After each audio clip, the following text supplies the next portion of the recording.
Right. What is up, everyone? Welcome back to another live stream episode of the Sound Money Podcast. I'm your host, Steve McGarry, and we are actually live here on YouTube. And if you're listening in on Spotify and Apple, welcome to the show. And today I'm going to be talking about a subject that is near and dear to a lot of people. And just to preface this, it is some people see this as a little bit of a brutal topic. So I want to clarify that Price's Law is it was created by a economist and a theorist guy in the 1960s. So it's an L-shaped graph that basically goes by the number of people on the x-axis and then the productivity and resources, or productivity or resources on the y-axis. So this is someone else's theory, and I'm going over it just to basically share some thoughts. I've been doing a series called Econ Major Explains here on the Sound Money Podcast, as well as the YouTube channel. And I've been covering a lot of these topics around wealth distribution because that is a big topic. I think some of the presidential candidates for 2020 have talked about, that there shouldn't be billionaires out there and things like that. And I think Price's Law very much is in relation to these topics, because we're talking about unequal distribution of all different things in life. And financial is one component of that. And we have a lot of different components that I'm going to go over here in a minute. So if that sounds interesting, stick around for the rest of this episode. I'm going to be going through quite a bit of content here. And also, if you guys are brand new to the show, check out my course that I just did on buying and selling websites. It's a big passion of mine, big hobby that I've been super into for a couple of years now.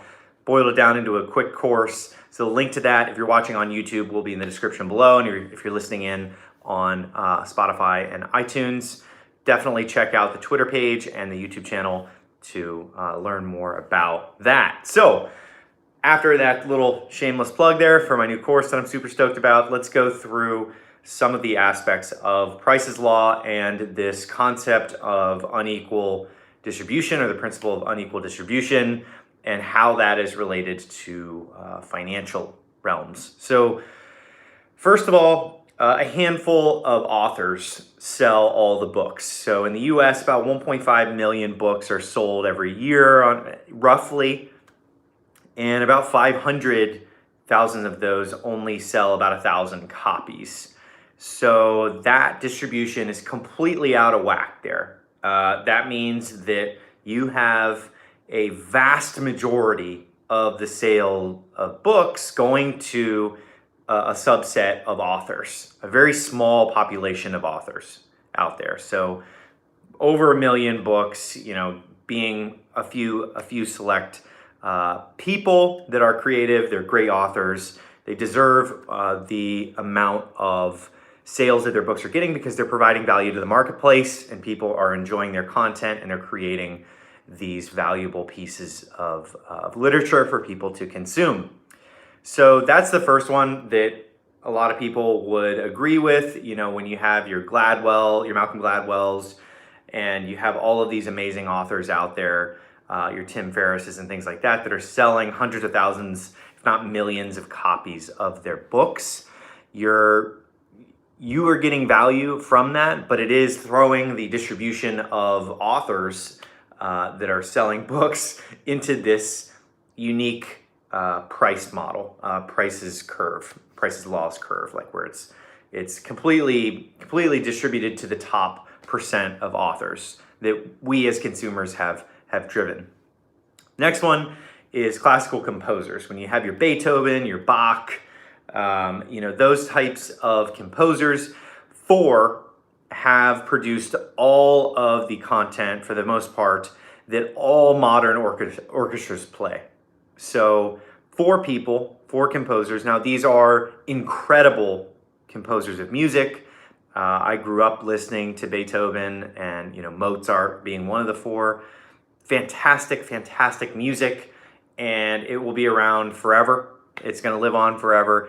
But those 4 I forgot the last one's name. Mozart, Beethoven, Bach, and I think it was. It starts with an F. I'll have to look that up afterwards. But 4 of these composers make all of the classical music that orchestras play for the most part. So that is another example of Price's Law, where the distribution is completely ratcheted up to 4 composers that have the vast majority of, I guess you could call it, market share on the orchestras being played. The music that is being played is theirs. And that will be the case for a very, very long time, because we as consumers are very much interested in that type of music. And I love that music. I know you guys probably love that music. It is a fantastic example of how this type of law plays out when you have these beautiful pieces of art created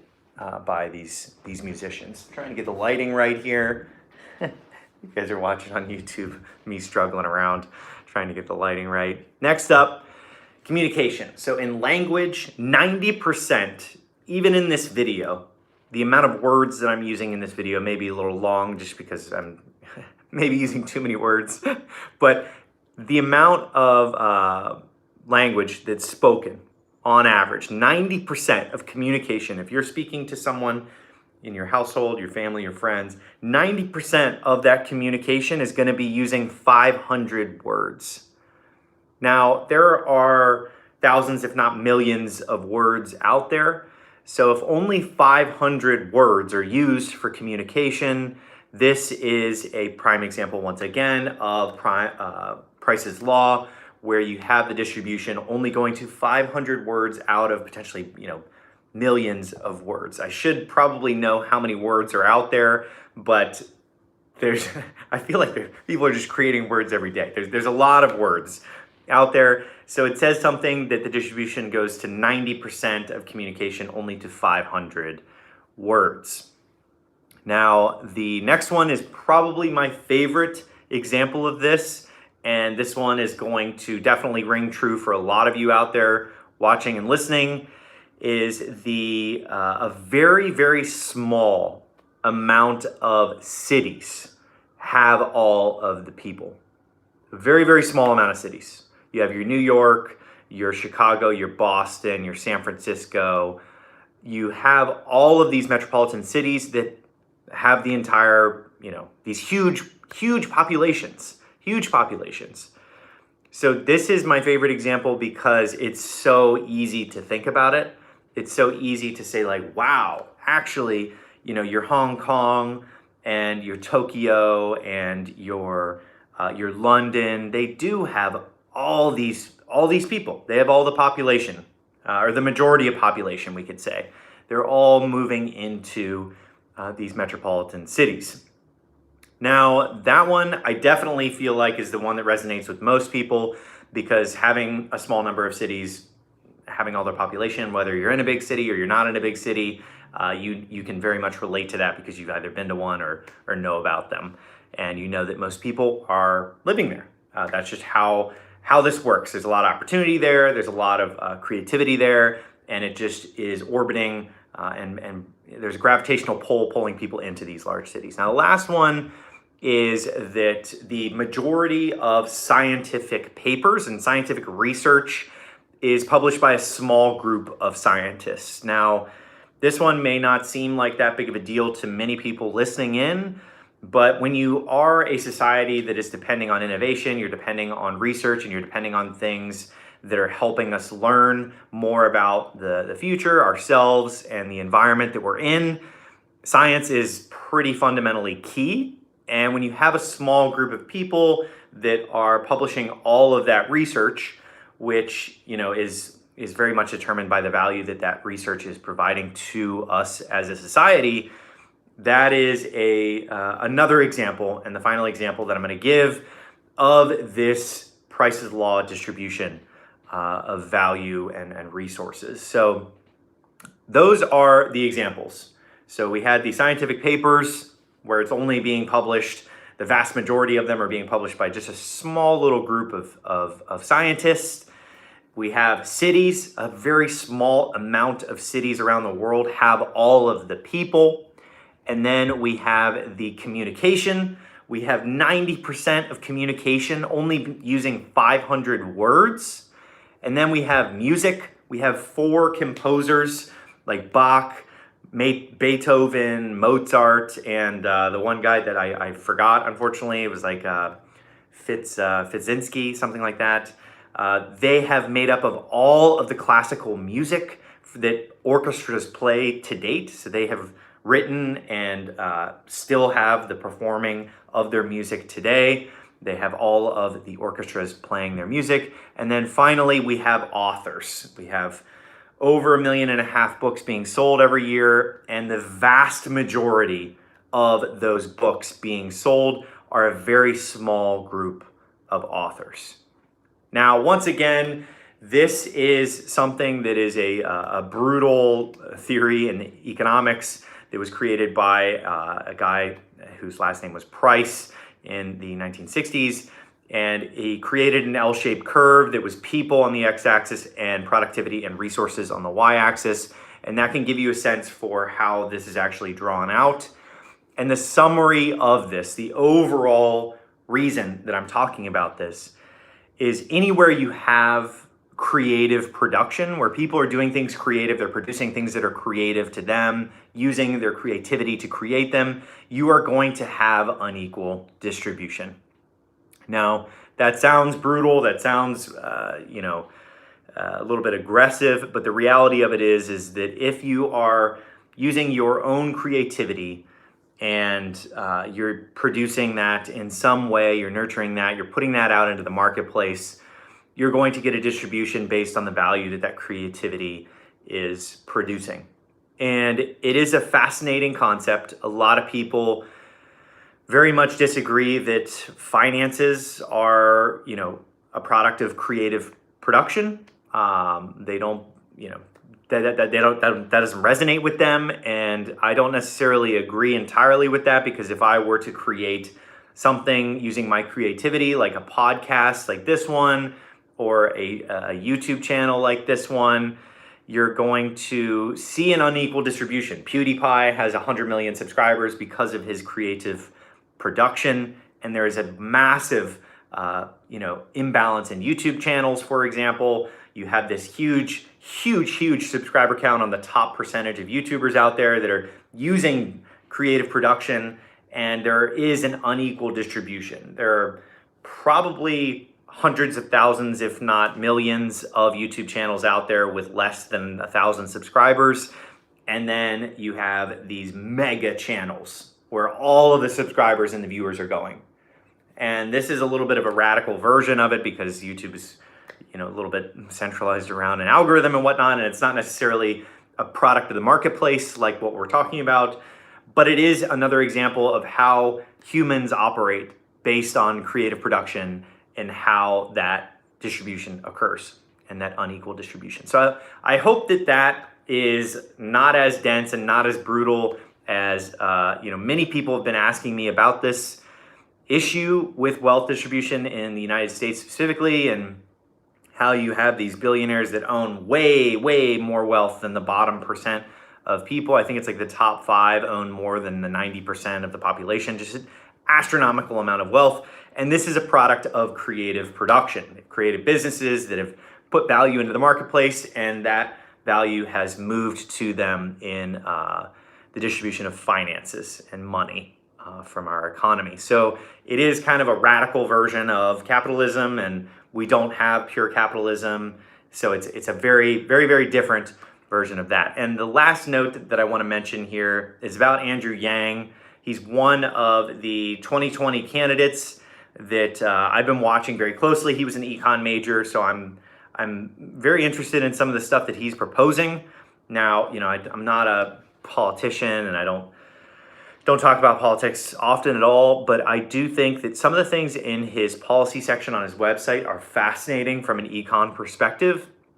And they're going over universal basic income. Everybody gets $1,000 a month, and that can create enough consumption, can trigger consumption to the point where you have millions of people redistributing that wealth back into the economy.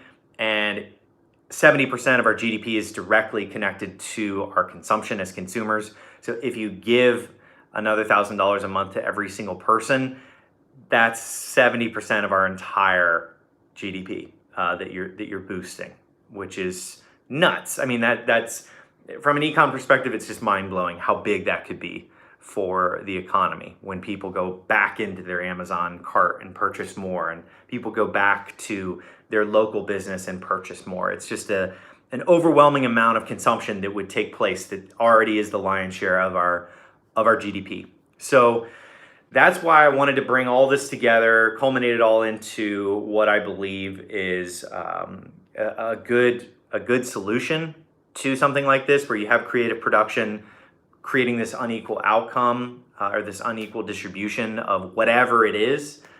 I think that a great way of subsidizing those that do not necessarily have the ability for creative production at scale, like some of these people, some of these billionaires and some of these people have done, I think that getting them a good floor, helping to spark that creative production in some way, or a form of creative production, to move the unequal distribution back in their favor.